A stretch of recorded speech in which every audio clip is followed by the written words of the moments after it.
నేను ఒక ముఖ్యమైన వీడియో చేస్తున్నాను. వీడియో పూర్తిగా చూడండి. స్లాబ్ గట్టిగా లేదా, 5 ఇంచుల స్లాబ్ పొర ఎందుకు లేస్తుంది అనే వీడియో గురించి ఈ వీడియో చేశాను. పూర్తి వీడియో చూడండి. మీకు నచ్చితే తప్పనిసరిగా లైక్ చేయండి, షేర్ చేయండి, సబ్స్క్రైబ్ చేయండి. ఇప్పుడు 5 ఇంచుల స్లాబు ఒక ఇంటికి పొర లేస్తుంది. ఏమిటి ఈ పొర అంటే, బిల్డింగ్ కట్టేటప్పుడు స్లాబ్ వేసే రోజు, అదే రోజున స్లాబ్ పూర్తయిన తర్వాత సాయంత్రం పూట స్లాబు వేస్తున్నప్పుడు చివరగా సిమెంట్ ఒండ్రు వస్తుంది. ఆ ఒండ్రుని అదే రోజు వీళ్ళు ప్లాస్టింగ్ చేయాలి. ప్లాస్టింగ్ చేయకుండా ఆ రోజు టైం అయిపోయిందో, ఏదో కారణం చేతనో, ఏ కారణం చేతనో తెలియదు, కానీ ఈ వర్కర్సు దాన్ని వదిలేసి మరుసటి రోజు చేస్తారు. ఆ మరుసటి రోజు స్లాబ్ చూసి ఒక 15 రోజులకి స్లాబ్ మొత్తం ఓపెన్ చేసిన తర్వాత చూస్తారు, లేదా మరుసటి రోజునేమో. ఆ రోజు మళ్ళీ సిమెంటు, ఇసుక సమపాళ్ళలో తీసుకొని మళ్ళీ ప్లాస్టింగ్ చేస్తారు. ఒక లెవెల్ వస్తుంది అనుకుంటారు, ఆ లెవెల్ వచ్చుద్ది అనుకోండి. కొన్నాళ్ళ తర్వాత ఈ పై పొర అనేది ఉబ్బెత్తుగా ఉండటం, లేవటం జరుగుద్ది. ఎందుకనగా నేను ఒక బిల్డర్ని అడిగాను, ఏమిటి అంటే, ఆ రోజు స్లాబు వేసేటప్పుడు ఆ వచ్చిన ఒండ్రు ఏదైతుందో అదే ఆ రోజు ప్లాస్టింగ్ చేసినట్లయితే ఈ పొర లేవదు అని చెప్పారు. అది వాస్తవం కూడా అన్నారు. నేను ఒక మేస్త్రిని కూడా అడిగాను, అది వాస్తవం అని చెప్పారు. అయితే ఆ విధంగా చేయకుండా మరుసటి రోజు మరోసారి ప్లాస్టింగ్ చేస్తారు. ఆ చేసిన పొరే ఇప్పుడు ఇది. ఇప్పుడు మనం కూల్ పెయింట్ వేయించాలనుకుంటే ఈ పొర ఉబ్బెత్తుగా లేవటం వలన అక్కడక్కడ లేవటం, చాలా చోట్ల లేవటం జరుగుతుంది. అప్పుడు మనం ఈ కూల్ పెయింట్ వేయించలేం. మనం తెలియని వాళ్ళు, అవగాహన లేని వాళ్ళు ఏమనుకుంటారంటే స్లాబ్ గట్టిగా లేదేమో అనుకుంటారు. స్లాబ్ 5 ఇంచులు స్లాబ్ చాలా గట్టిగా ఉంది, దృఢంగా ఉంది. అందువల్ల స్లాబ్కి విషయంలో భయపడాల్సిన అవసరం లేదు. ఈ చేసిన పనితనం వల్లనే ఈ పై పొర లేవటం అనేది. మరి ఏ కారణం చేత చేశారన్నది ఆ పని వాళ్ళకి తెలియాలి. అందువలన ఆ విషయాన్ని పక్కన పెడితే, ఇప్పుడు ఈ కూల్ పెయింట్ టెంపరేచర్ తగ్గడం కోసం మనం కూల్ పెయింట్ వేయించాలంటే ఆ పొరను మొత్తం కూడా శుభ్రంగా గీకించి, సుత్తిపెట్టి కొట్టి, లేకపోతే సన్నపాటి ఒక పలసనైనటువంటి ఊలి పెట్టి అది లేపి ఆ పొర మొత్తం గీకించేసి, పాచి కూడా గీకించేసి, మనం శుభ్రంగా ఊడిపించేసి, ఇనుప ముళ్ళ పాటిది ఒక బ్రష్ ఉంటుంది, ఆ బ్రష్ తోటి శుభ్రంగా గీకించి, మరొకసారి మెత్తటి చీపిరి పెడితోటి ఊడిపించి, ఆ శుభ్రం చేసిన తర్వాత బాగా ఒత్తిడితో కూడుకున్నటువంటి నీళ్లతో ఈ స్లాబ్ని శుభ్రం చేయాలి. 3 సార్లు శుభ్రం చేయాలి. శుభ్రం చేసిన తర్వాత ఒకరోజు ఆగిన తర్వాత మనం ఏదైతే కూల్ పెయింట్ వేయాలనుకున్నామో ఆ కూల్ పెయింట్ని మనం వేయించాలి. ఈ కూల్ పెయింట్ని నేను మార్కెట్లో ఎంక్వైరీ చేశాను.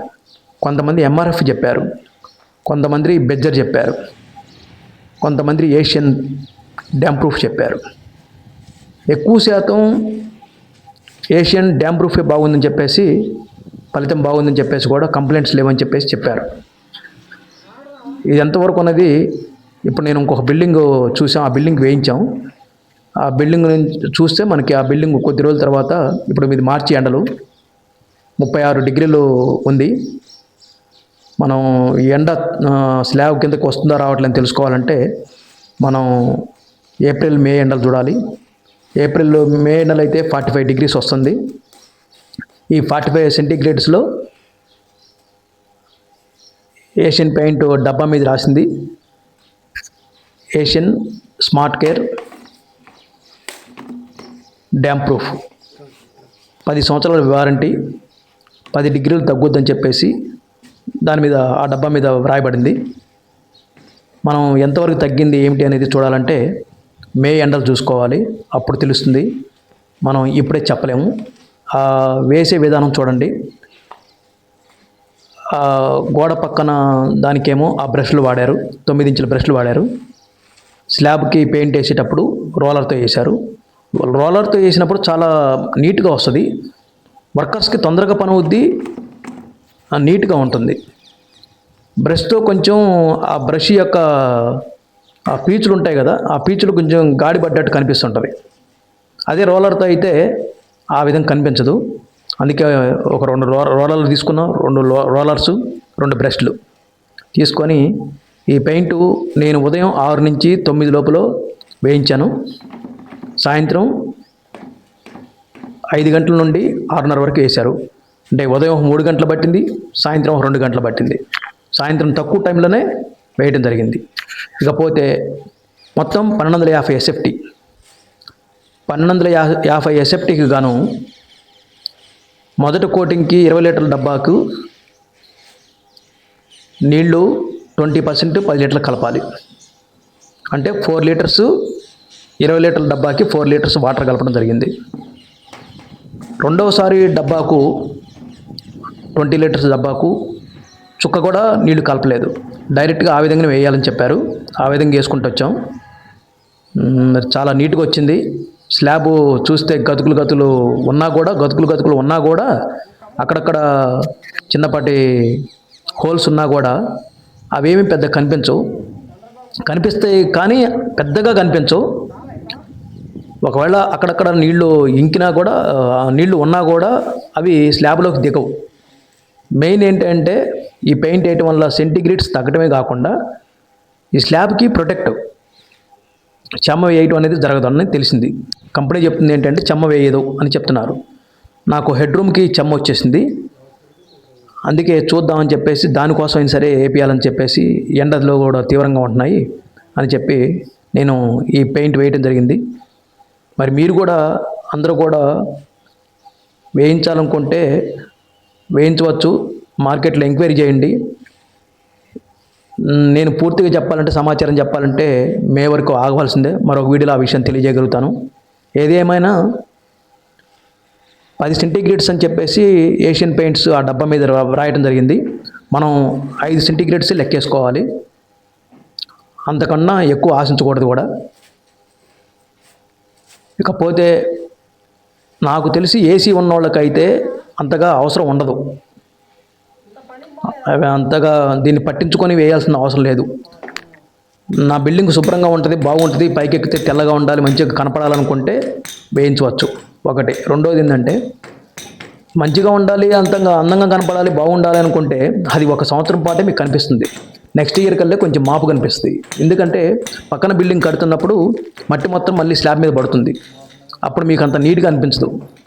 అప్పుడు సుమారు ఒక 6 నెలలకు ఒకసారో 3 నెలలకు ఒకసారో వాష్ చేసుకోవాలి. నీళ్ళతో వాష్ చేసుకుంటే బాగా మంచిగా కనిపిస్తుంది. ఇక ఇంకో విషయం ఏంటంటే ఇక్కడ మీకు చెప్పాల్సింది, దీనికి వైట్ పెయింట్ వస్తుంది. ఈ వైట్ పెయింట్కి టింట్ కలపచ్చు. 10 ml 20 ml టింట్ కలుపుతారు కలర్ చేంజ్ కావడం కోసం. కంపెనీ టింట్ కలపండి అని చెప్పేసి, కలర్ చేంజ్ చేసుకోండి మీరు అని చెప్పేసి ఎక్కడ చెప్పలేదు. అందుకే ఈ బిల్డరు వీళ్ళు పెయింటర్స్ టింట్ కలపమని చెప్పారు, నేనే వద్దని చెప్పాను. ఎక్కడ ఆ విధంగా చేయండి అని చెప్పలేదు. కంపెనీ ఏ విధంగా అయితే ఇచ్చిందో ఆ రూల్స్ని మనం పాటించి ఈ వర్క్ చేయించాలి. ఇదే కాదు, ఏదైనా అంతే. కంపెనీ చెప్పిన విధంగా చేస్తేనే దాని యొక్క ఫలితం మనం ఆశించగలుగుతాం. అంతేగాని ఈ వర్కర్స్తో చెప్పింది వాళ్ళు చెప్పేది కూడా బాగుంటుంది, ఒక్కోసారి కరెక్ట్ అవుద్ది. వాళ్ళు కూడా చెప్పింది కొన్ని చోట్ల సెట్ అవ్వకపోవచ్చు. అందువల్ల ఎక్కువ శాతం మనం కంపెనీవి ఫాలో అవ్వాలి. షాప్లో ఏం చెప్తున్నారు అనేది అది కూడా తెలుసుకోవాలి. కొంత మనం తెలుసుకుని మార్గం చేసి ఇలాంటి వాటిని మనం పెయింట్ వేసుకునే అవకాశం చేసుకోవాలి. మరి ఈ వీడియోలో పూర్తి సమాచారం అందించాను. మీకు నచ్చినట్లయితే తప్పనిసరిగా వీడియో చూసి లైక్ చేయండి, షేర్ చేయండి, సబ్స్క్రైబ్ చేయండి. మరొక విషయం ఏమిటంటే నా వీడియోలు చూస్తున్నారు కానీ లైక్ ఇవ్వట్లేదు, షేర్ ఇవ్వట్లేదు, సబ్స్క్రైబ్ చేయట్లేదు. కొంతమంది చేస్తున్నారు, అది తక్కువ మంది ఉన్నారు. అందుకే మరి మీరందరూ కూడా లైక్ చేయడం మర్చిపోవద్దు, సబ్స్క్రైబ్ చేయడం మర్చిపోవద్దు. Thank you. జై భారత్.